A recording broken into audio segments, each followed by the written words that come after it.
Before you came, the people had resigned themselves to their fate, cowering in fear of the hunters. But now, because of you, they might just stand a chance.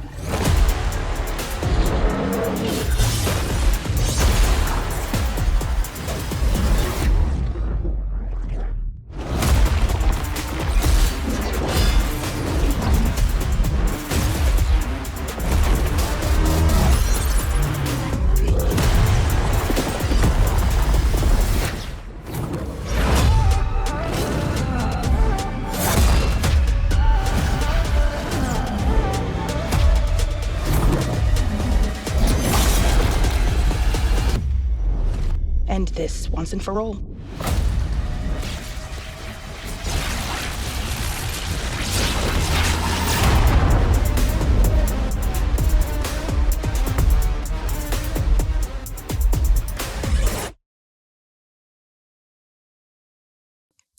皆様はじめまして、リードシネマティックアーティストを務めました福江隆明と申します。フォースポークンではカットシーン全体の制作進行を行っていました。本日はフォースポークンのカットシーンワークフローをご紹介できることを嬉しく思います。フォースポークンは魔法とファンタジーに彩られたアーシアという世界で、現代のニューヨークから飛ばされてきたフレイ・ホーランドという女性が主人公の物語です。等身大の普通の女性が様々な体験を経て成長していく様子を、現代とファンタジー、美と残酷というように、コントラストのあるアートで描くことがグラフィックコンセプトの一つになっています。皆様、はじめまして。同じくリードシネマティックアーティストの平松純子と申します。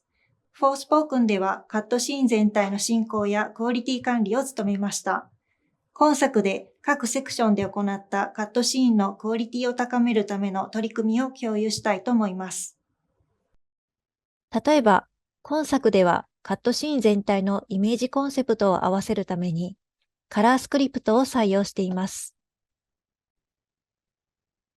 これは重要な瞬間やシーンの色調を視覚的に表現し、ムード、雰囲気、感情を確立するものです。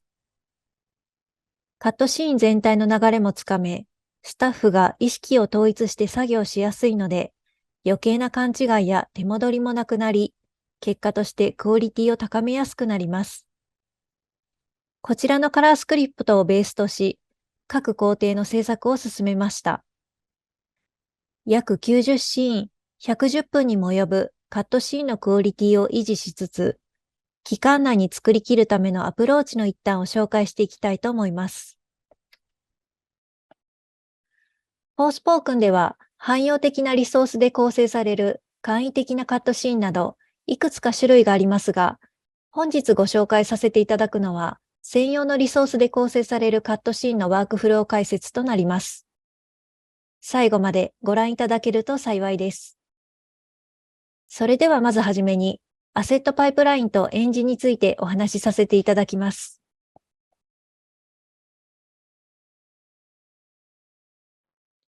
Hi everyone, my name is Takaaki.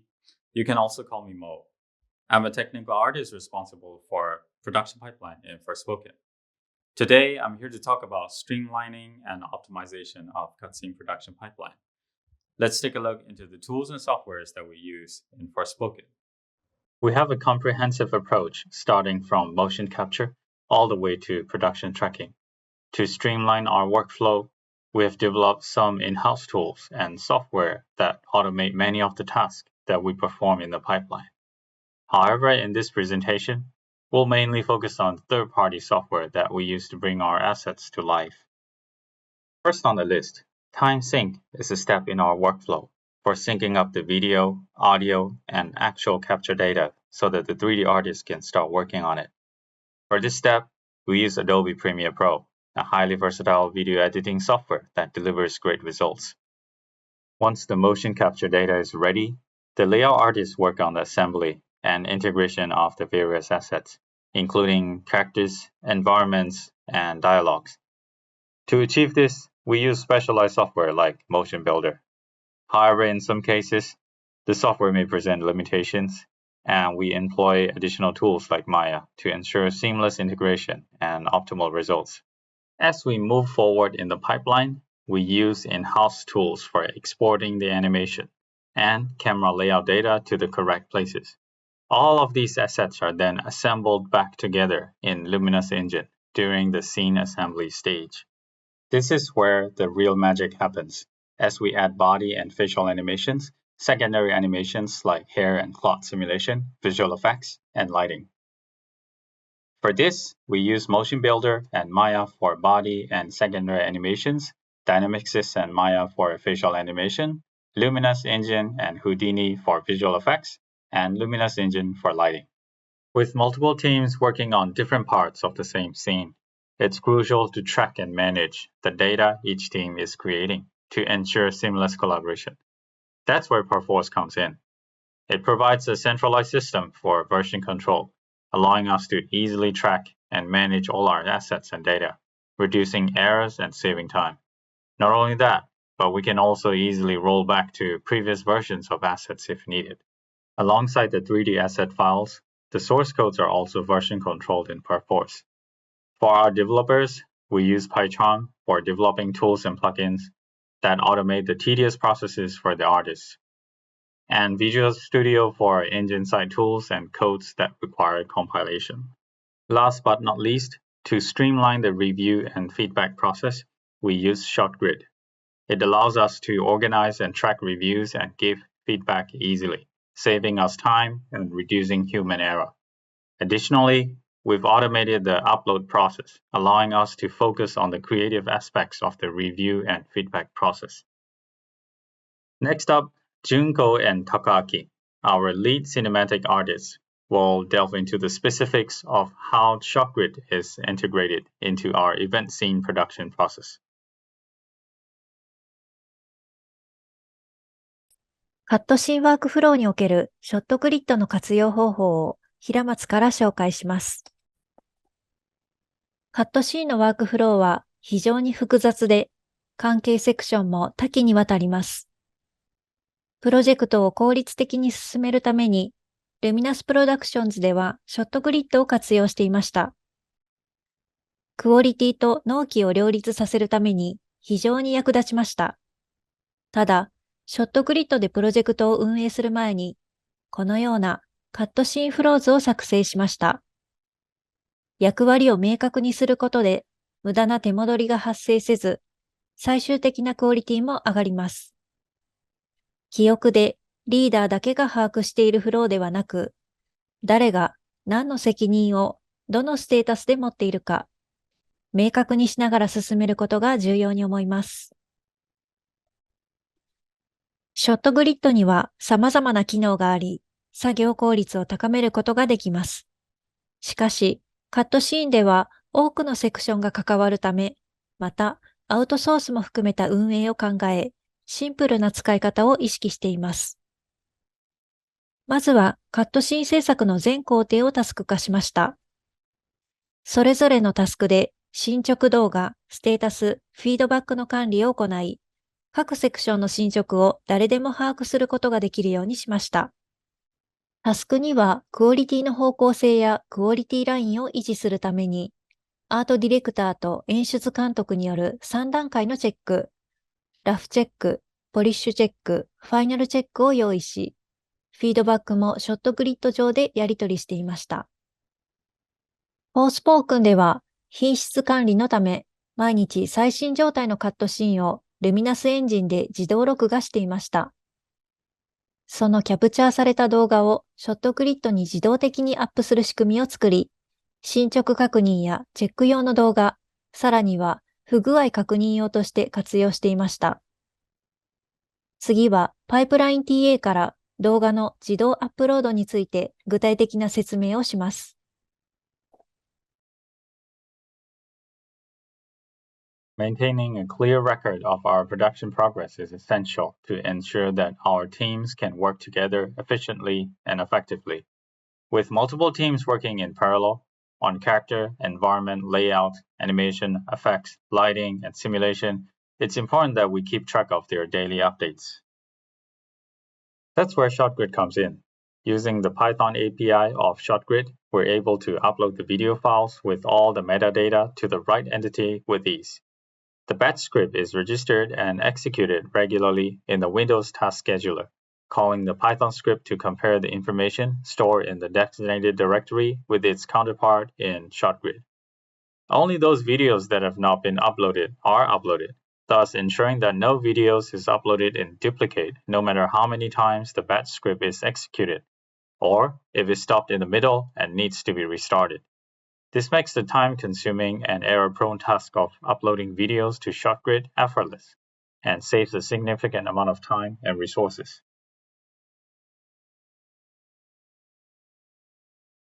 ここからはカットシーンワークフローの簡単な説明を交えながら、本作で行ったパフォーマンスキャプチャーの解説をしていきたいと思います。まずはじめに、物語に適したキャラクターを作り出すために、パフォーマンスキャプチャー時に演技するアクターの選定から始めました。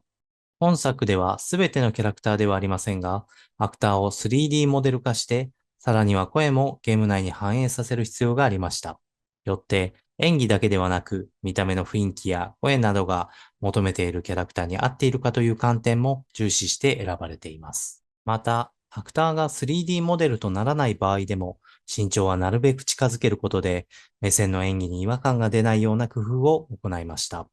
次に、パフォーマンスキャプチャーに必要なキャラクターモデル、背景データを準備します。キャラクターモデルに関しては、ラフモデルを使用しています。パフォーマンスキャプチャーまでに制作が間に合わないモデルに関しては、身長を合わせた汎用の人型モデルを使用することで、最終的なモデルとの差を緩和しました。背景データも、アクターが接触する箇所は重点的に形状を完成させることで、より精度が高いアニメーションデータを撮影できるようにしていました。必要なデータが整ったら、パフォーマンスキャプチャーを行います。本作では海外アクターを起用することが決まっていたため、地理的な利便性や実績から、ロサンゼルスにあるルージュモキャプスタジオで行いました。最大同時撮影人数は12人。ヘッドマウントカメラは最大8人分同時撮影できました。アクターのボイスも演技と同時に収録してカットシーン内に反映しています。ただ、ノイズが入るなどで使うことができないボイスに関しては、後で別収録するケースもありました。パフォーマンスキャプチャー中のボイスをできるだけ使用することで、体や表情がボイスと正確にリンクすることができ、品質の向上につながったかと思っております。また、アクターのフェイシャルをメインに映すカメラを1台用意しました。その映像をフェイシャルアニメーション制作のリファレンスとして役立てました。本作のパフォーマンスキャプチャーで弊社としては2点新しい試みがありました。1つ目がパンデミックの影響により初めから終わりまで全てリモートワークで進めたことです。現場にいれば一目瞭然でわかるアクターの演技が画面越しだとなかなか把握しづらいので、演技を映す3台のカメラをリアルタイムで確認できるようにしてもらいました。これにより、リモートであってもアクターの演技や表情を確認することができ、現場に立ち会えてない弊社の演出監督が最終的な OK、NG の判断を下すことができました。ただ、撮影人数が多くなると確認漏れが起こることもありました。例えば、画面外で使用的に間違った方向を見ているアクターがいても、気づかずに OK してしまい、現場に立ち会うことができない難しさも感じました。フェイシャルに関しても演技中のヘッドマウントカメラの映像をチェックする必要があるため、リアルタイムにリモートで確認できるようにしました。ヘッドマウントカメラは最大で8人分同時撮影可能なので、フェイシャルマーカーが隠れていないかなどのチェックを専任のスタッフを立てて細かく行いました。今回、現場に立ち会えない状況でいろいろ不便がありましたが、無事撮影を終えることができたのは、関わったすべての方々のおかげだと思っており、とても感謝しています。二つ目の試みは、パフォーマンスキャプチャー時のディレクションを行う現場監督の役割を外部の方に依頼したことです。これまでパフォーマンスキャプチャー時のディレクションは自社のスタッフで行うことが多かったのですが、本作では海外アクターとのコミュニケーションの実績や、より多様な視点を取り入れるために外部の方に依頼することになりました。現場監督にはアクターとの関係性の構築や、パフォーマンスキャプチャースタジオスタッフへの細かな指示や要望出しなど、リモートでは難しい役割を担っていただけました。ただ、こちらの意図を正しく伝えておかないと、撮影の時に混乱が生じるので、現場監督にはディレクションだけではなく、カットシーン内の演出について、弊社の演出監督が出したプランをもとに、内容の理解と改善を共に行っていただきました。時間はかかりますが、様々な資料をもとに何度もすり合わせることで、撮影時にはスムーズな進行が可能となりました。また、現場監督からの提案により、リハーサルの一環として、簡単に組まれたセットの中、代役のアクターに演技をしてもらい、キャラクターの立ち位置、シチュエーションの確認などを行うことで、完成のイメージをより具体的なものにしていきました。その際に撮影した動画を開発チーム内に共有することで、シーンの雰囲気や内容をカットシーンが制作される前に、大まかではありますが周知することができたのは良いフローだったと感じています。パフォーマンスキャプチャー終了後、リソースの制作とルミナスエンジンへの組み込みが始まります。アニメーションデータ、ヘッドマウントカメラの映像をもとに、レイアウトやボディ、フェイシャルアニメーションの制作が行われます。また、ライト、VFX などの要素も同時に制作を行います。これらに関しては、後で各担当者が詳細を解説します。最終的にすべての要素をルミナスエンジンに組み込んでカットシーンの完成となります。以上がカットシーン制作のワークフローを交えたパフォーマンスキャプチャーの解説になります。続きまして、キャラクターリギングについて紹介します。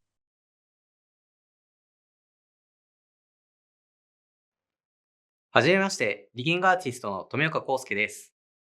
フォースフォークンでは、キャラクターリギング、シミュレーションセットアップを担当しました。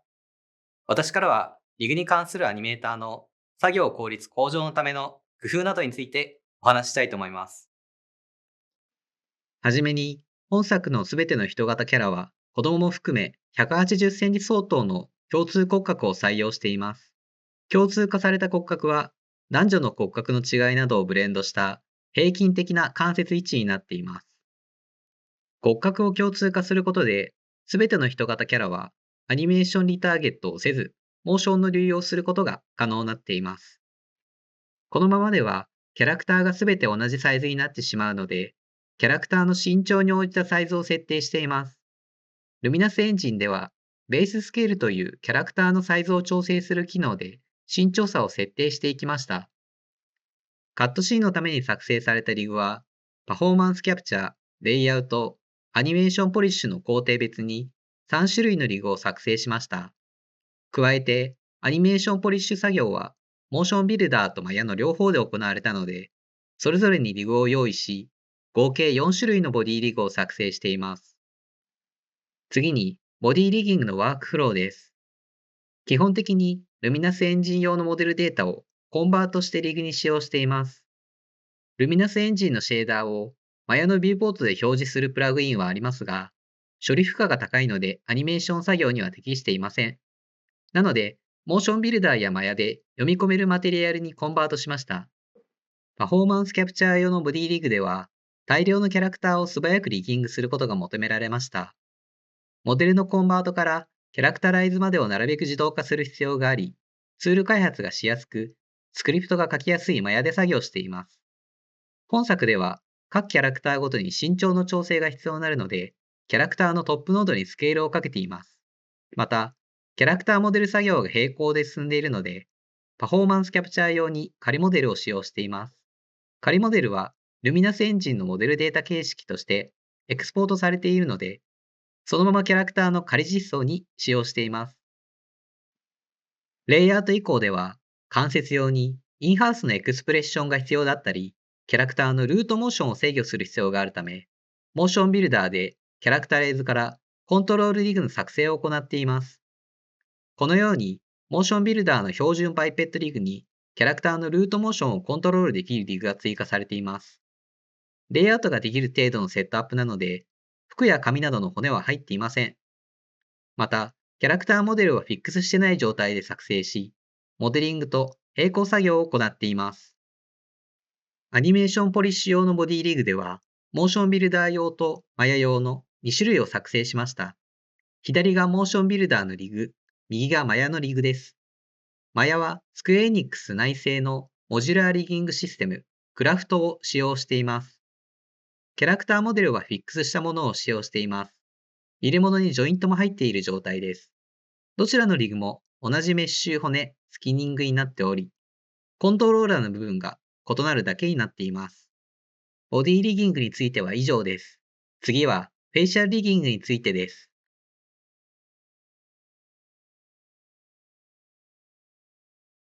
Hi everyone, I'm Michael Eden. I'm a technical artist in Forspoken, and I'm going to share about the facial rigging workflow using Maya in our studio. So, without further ado, let's get started.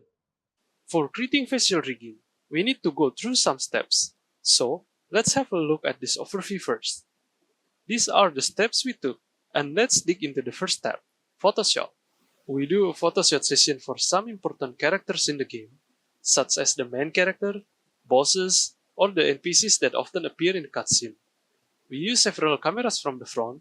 side, and 3/4 angle face so we can have more detailed expression from different angles. During the session, we took a photo of each single expression and also some combined expressions. For a single expression, we take a photo of every movement of each part of the face, such as mouth movements, eyes, and brows. For reference, you can take a look at the Facial Action Coding System or FACS. Then, we take a combined expression that consists of several expressions combined into an emotion. These expressions are the same for every person, regardless of their nationality and culture. For example, happy, sad, and angry. You can take a look on 7 universal facial expressions as reference. All the photos will be used for reference guide and also for 3D model scanning. The next step is to scan all the photos into a 3D model and use it as blend shape targets. From this scan model, we need to do some tweaks, such as first, clean the flow by smoothing the jaggy area. Second, when making a certain expression, we want to exclude the unwanted movements. For example, when we push our jaw forward, unconsciously we tend to make a subtle movement of the neck to go forward also. We make the blend shape target only affecting the jaw area without moving the neck. Third, split the targets into left and right side of the face. For example, from the closed eye expression, we can split the model into the left closed eye and the right closed eye, so we can assign the target for each eye controller. Fourth, from combined expressions, we can split the expression into several single targets. For example, happiness expression can be split for making a smiling mouth and smiling eye blend shape targets. Also, don't forget to split it again into left side and right side. Once we finish tweaking all blend shape targets, these targets can be used for the next step, creating the facial rigging system. Using our internal facial rigging tools, we generate 2 rigging systems. One is a blend shape rigging system that uses blend shape targets as a deformer, and another one is a joint rigging system. Inside Maya, we mainly focus more on creating the blend shape rigging, so it can offer the freedom to directly adjust and tweak its blend shape target for each facial action unit. Once we finish on blend shape rigging, it's time to generate the joint rigging. On this joint rigging system, we duplicate the face mask and we assign joints around the face. This joint will match the movement of the blend shape rigging system, so the character can be used in Lumina's engine without any issues. The last step, we add wrinkle effects on the facial using a normal map. When the controller moves, the normal map value in some part will be override by wrinkle normal map. This will trigger the wrinkle effects in some areas. The most noticeable area is around the nose bridge and in the middle of the eyebrows. So that's for now. Hope you enjoyed the video. Thanks for watching. Oh, bring it, you mangled monsters! 次はレイアウトについて紹介します。カットシーンの重要な役割の一つは、キャラクター性を描き出すことです。フレイやオーデンの仕草、表情、セリフなどから、キャラクターの状況や心情が伝わりやすいレイアウトを絵コンテ段階で設計しています。加えて、平均90秒のシーンを飽きさせることなく、流れの中にコントラストを作り、次の展開に興味を持たせて、ゲームにつなぐことも意識しました。また、アート視点のバランスも重視し、ライティングの印象も大事にしています。キャラクターの表情に自然と目が行くように、顔に対する極端な逆光やハイコントラストは避けたり、存在感を認識しやすくするために、シルエットを出す光の当て方を心がけたりしました。レイアウトでは数十体のキャラクターが登場するカットシーンがあるため、高いフレームレートを維持できるモーションビルダーを主に使用していました。では、レイアウトにおけるルミナスプロダクションズのツールやフローの一部を紹介します。まず、レイアウトには演技場所のエンバイロメントが必要です。ルミナスエンジンには実装されたエンバイロメントで演技エリアを囲い込み、FBX 形式に出力できるツールがあります。切り出したエンバイロメントをオートデスク製品に持ってくるパイプラインを構築していました。続いて、オートデスク製品で使用していたインハウスツールの一部を紹介します。レイアウト時にボイス配置を行っていましたが、収録ボイスをシーン上に自動配置するツール、そしてレイアウトでタイミングを調整した場合のために、ボイス配置情報を再びエクスポートするツールも作成していました。エクスポートされた情報をもとに、ルミナスエンジンにボイス実装を行うフローです。カメラツールでは、実装仕様に沿ったカメラの作成、切り替え、選択、焦点距離の設定など、カメラに関する操作が集約されたツールで作業効率化を図っていました。また、タイムコードをつけてレンダリングする機能も搭載しています。レイアウトが完了したら、アニメーションとカメラデータを出力します。エクスポーターでは、アニメーションの圧縮率や絶対座標、相対座標、ループ指定も設定可能です。他にも多くのインハウスツールを使用してレイアウトを進めました。次はアニメーションについてです。ここからはボディアニメーションについて解説します。フォースポークンでは役者の演技を最大限に活かす方針でアニメーションポリッシュを行いました。個々の俳優の豊かな特徴を見逃さず、リアルな動きを再現することを心がけました。また、本来ゲームには不向きとされるロングスカートやケープなどの裾が広がったデザインの衣装は大きなチャレンジでした。揺れ物はアニメーターとテクニカルアーティストが連携し、ポリッシュを進めていきました。レイアウトではほとんどをモーションビルダーで制作していましたが、ボディのアニメーションポリッシュではマヤの使用率の方が高かったです。マヤを選択肢に入れたメリットは、アニメーターが簡易的なリグを自由に組みやすく、作業効率が良かったこと、そして、マヤを使用可能とすることで、アウトソースの選択肢が広がったことがあります。次に、弊社のインハウスツールの一部を紹介します。ルミナスエンジンに実装されているカットシーンデータから、キャラクター、それに紐づくリグ、アニメーション、カメラ、ボイスタイミングの情報をマヤに読み込み、シーンを構築するツールがあります。このツールはアニメーションポリッシュのパイプライン構築に役立ちました。アニメーションポリッシュを行う際に、モーションビルダーでレイアウトしたデータをマヤに読み込んで作業を始める方法もありますが、弊社ではレイアウトが完了後、カメラ、ボディアニメーションデータをルミナスエンジンに実装し、先ほどのインハウスツールを使用してアニメーションポリッシュを始めるパイプラインを構築していました。このパイプラインのメリットとしましては、レイアウターとアニメーターが別担当者でも事故が起こりにくい環境を構築できることです。モーションビルダーで作られたシーンデータは、1カット目からラストカットまで順序よく、また隙間なく配置されていないことがあり、複雑な作り方をしている場合、その情報をアニメーターに伝えることが困難なことがあります。そこで出力されたカメラやボディアニメーションが0フレ目から隙間なく配置された実装データを使ってシーンを構築することで作業者間のミスを防ぎました。ルミナスエンジンとオートデスク製品を連結、設計されたツールは他にもあり、例えばインゲームモーションをカットシーンに使用したい場合、実装データからマヤのリグにインポートするツールを使用します。汎用なアニメーションやNPC のアニメーションをカットシーンに流用する場合は非常に便利です。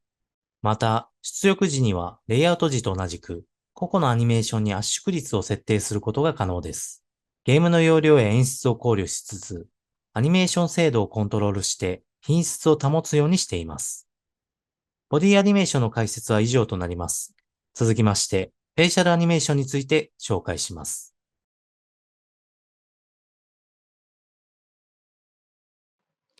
それではフェイシャルアニメーションのパートです。リードフェイシャルアニメーターの田中祐介です。よろしくお願いします。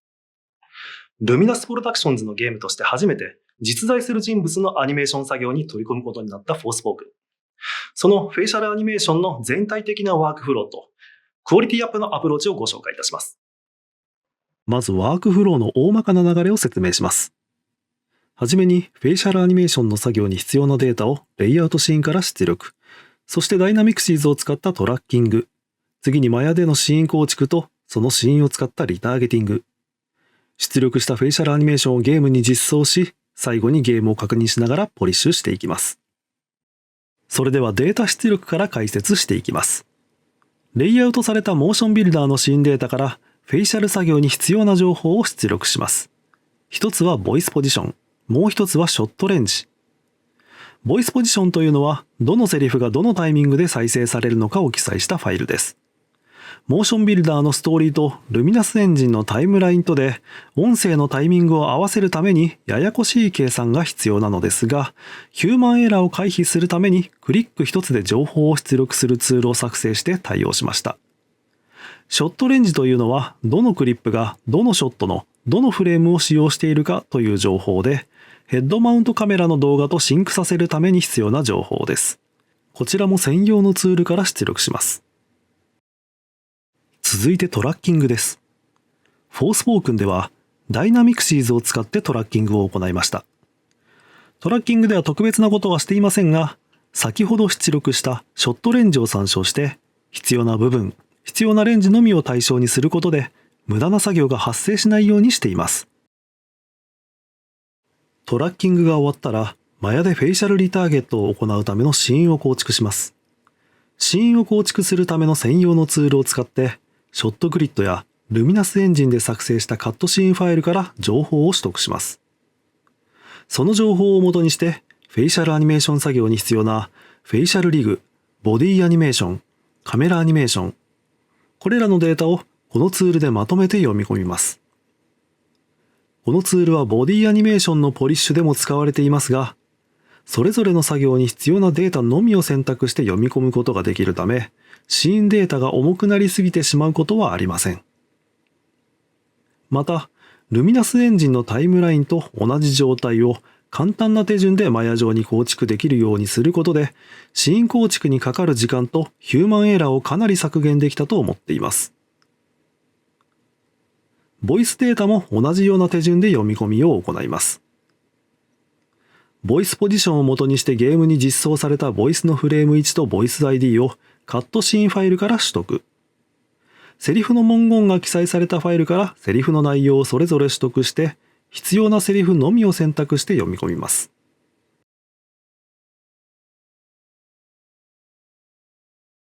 シーンの構築が完了したら、リターゲティングの作業に移ります。マヤとダイナミクシーズパフォーマンスを行き来して、リターゲティングを行います。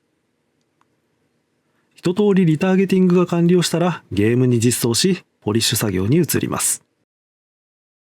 フェイシャルはライティングとの関係性がとても強いため、ライティングが完了してからチェック。必要であればマヤでアニメーションを調整し、再度ルミナスエンジンで確認。これを繰り返してポリッシュしていきます。マヤから出力したアニメーションは、すぐにルミナスエンジンに反映させることができるのですが、ツールの行き来が発生してしまうのは今後の課題だと思っています。フォースポークンの開発を通して、フェイシャルアニメーションで最も難しかったのは、実在するアクターに似せるということでした。モデルデータはスキャンした本人そのものなのに、アニメーションが数ミリ違うだけで偽物になってしまう。さらに映画や SNS の写真などから、誰でも容易に本人との比較ができてしまうため、アニメーターでなくても違和感を覚えてしまう。そこで開発中期からアクターに似せるということ以上にゲームの主人公フレイ・ホーランドとしての正解を目指すことにしました。ゲームモデルを使ってリファレンスを多数作成して、フレイの表情として合っているかどうか、正解なのかを判断する。アクターに似せないわけではなく、キャラクターとしての正解を用意しておくことで、アニメーションポリッシュが効率的に行えました。フェイシャルアニメーションのパートは以上です。次はセカンダリーアニメーションのパートです。ボディアニメーションとフェイシャルアニメーションに続き、服や髪などセカンダリーアニメーションについてお話ししたいと思います。本作ではセカンダリーアニメーションはアニメーターがコントロールせず、テクニカルアーティストやリギングアーティストがシミュレーションで動かすことをコンセプトとしています。基本的にはシミュレーションで動かしますが、すべてのセカンダリーアニメーションをシミュレーションで対応するのは難しいので、地面や椅子に座るなど特定のシチュエーションのみ、服や髪の動きをアニメーターに追加してもらいました。また、シミュレーションを完全にオフにすることは少なく、アニメーションキーとシミュレーションをブレンドさせて、最終的な動きを作っていきました。本作では、スクエアエニックスのテクノロジー推進部で開発されたモナミック3というバージョンを採用しています。シミュレーションセットアップのワークフローです。服や髪の骨入れからシミュレーション設定まで、マヤでオーサリングをします。まず、ボディのスキニングをフィックスさせます。次に、マヤでセカンダリー用の骨を追加し、スキニングをします。必要に応じて、突き抜け防止のため、エクスプレッションを設定し、セカンダリー用の骨に対してシミュレーションするノードを設定していきます。マヤでシミュレーションの動きを確認できるように、ルミナスエンジンとマヤで挙動がほぼ一致するようになっています。調整が完了したら、マヤから各種データをエクスポートし、ルミナスエンジンに実装していきます。各種データの実装が終わり、キャラクターをルミナスエンジンで読み出すと、自動でシミュレーションが開始されています。あとは、モーションを再生してのチェックと調整を繰り返していきます。ルミナスエンジンでは、各種中間データのホットリロードと自動アセットビルドがサポートされており、シミュレーションデータやスキニング等を調整した場合でも、再度マヤからエクスポートするだけで自動的にバイナリデータにコンバートされ、リロードされます。これらの機能により、イテレーションが必要なシミュレーション調整作業がかなり短縮されました。次に、カットシーンの服や髪のセカンダリーアニメーション、ワークフローの一例をご紹介します。並行作業で進めていたシミュレーションのセットアップ、カットシーンの実装が完了したら、服や髪などが破綻なく動いているかチェックをします。この時、カットシーンのモーションで破綻していた場合、シミュレーションのセットアップを再度調整します。このカットの場合、シミュレーションの硬さを調整して完了です。シミュレーションの動きをカットごとに調整するには、ルミナスエンジンのアクションクリップという機能を使い、シミュレーションの各種パラメータを調整することができます。また、ゲーム画面にリアルタイムで反映されます。このカットの場合、ロングスカートのキャラクターが座っているので、追加の対応が必要です。まず、アニメーターが服のアニメーションキーをマヤやモーションビルダーで追加していきます。設定にもよりますが、アニメーションキーを追加しただけでは、アニメーションキーの動きとシミュレーションが混ざって動くので、シミュレーションの震えが残ったり、形状などが良くない場合があります。最後に、アクションクリップという機能を使い、アニメーションキーで作った形状に近づけたり、シミュレーションの硬さを調整して完了です。以上がセカンダリーアニメーションのワークフローになります。次は、シネマティックライティングについてです。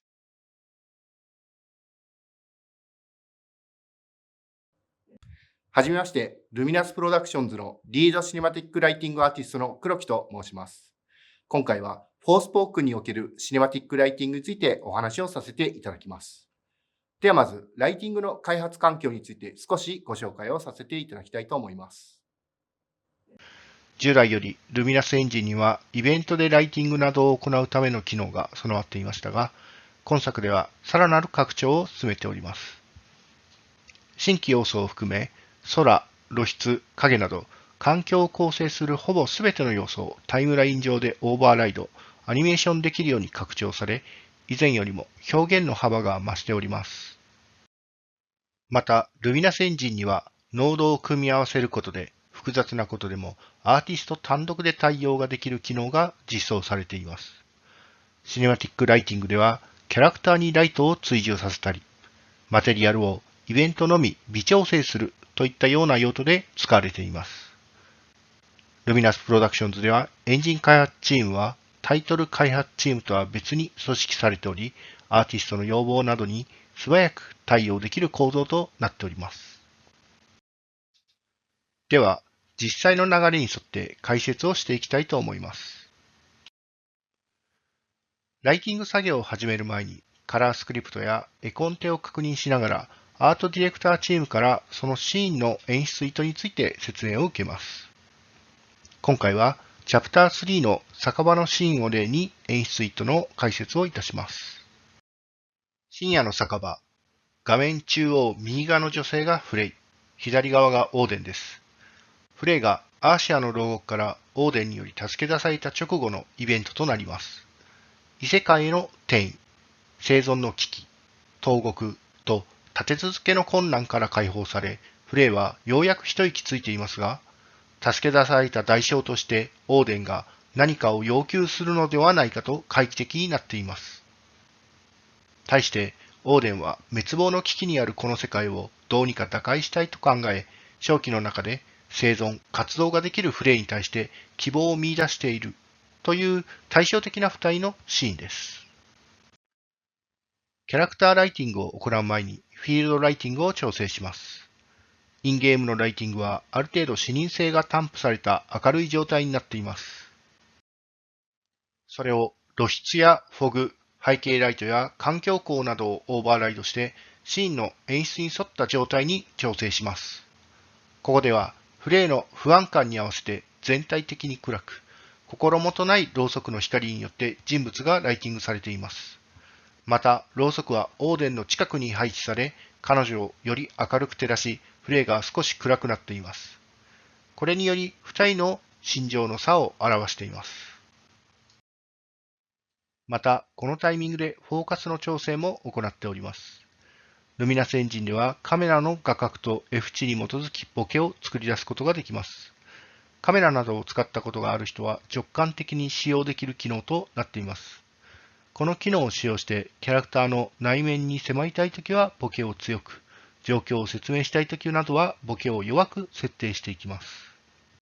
環境、フォーカスの工程が完了したところでキャラクターライティングに入っていきます。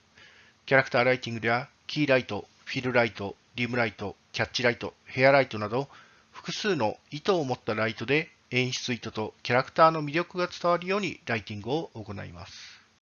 このカットではキーライトの角度とフィルライトの弱さによりフレイに落ちる影を濃く固めにし、アイキャッチは鋭く入れることでフレイの強い猜疑心を表現しています。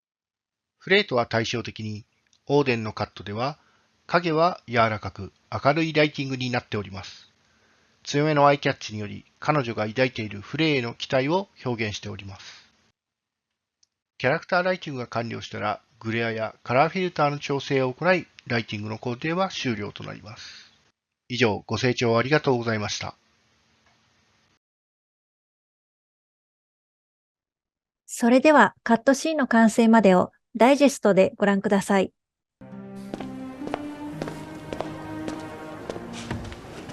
A pint of your finest ale, my good sir.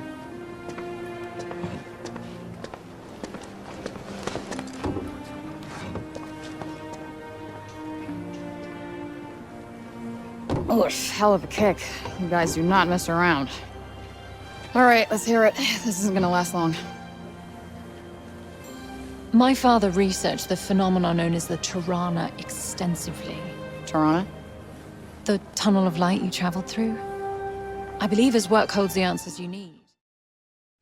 本日は様々なお話をさせていただきましたが、皆様が少しでも楽しんでいただけたなら幸いです。